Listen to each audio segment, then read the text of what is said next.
మళ్ళీ పదే పదే ఆ ముఖం చూడడానికి నా శ్రీరాముడి ముఖమే ఏమన్నా పద్దాక చూడడానికి నా ముఖాలు పెట్టుకొని చూసుకుంటున్నారు కదా వాళ్ళ ఛానల్లో పెట్టుకొని పొద్దున్నే లెగిస్తే నా ముఖం చూడకపోతే పాపం వాళ్ళకి ఆ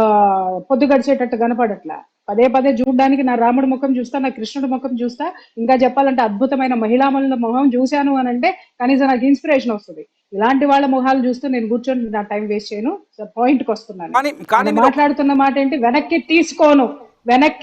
నన్ను మాట్లాడనివ్వండి వెనక్కి తీసుకోము మేము మాట్లాడింది కరెక్టే బజారు మనుషులే బజారు పూలు పెట్టుకున్న వాళ్ళు బజారు మహిళలే అని మాట్లాడుతున్నారు ఆయన ఒక మహిళని విమర్శించేటటువంటి హక్కు అతనికి ఎవరిచ్చారు యాజ్ ఎ లాయర్ అతనికి లా అనేది తెలియదా ఒక మతాన్ని కించపరుస్తూనో లేకపోతే ఒక మతాన్ని ప్రేరేపితం చేస్తేనో మనుషుల్ని ఉన్మాదులుగా తయారు చేయడానికో అతని వ్యాఖ్యలు శాలం రాజు గారి మడ చుట్టూ చుట్టుకుంటున్నాయి ఆ విషయం చెప్పండి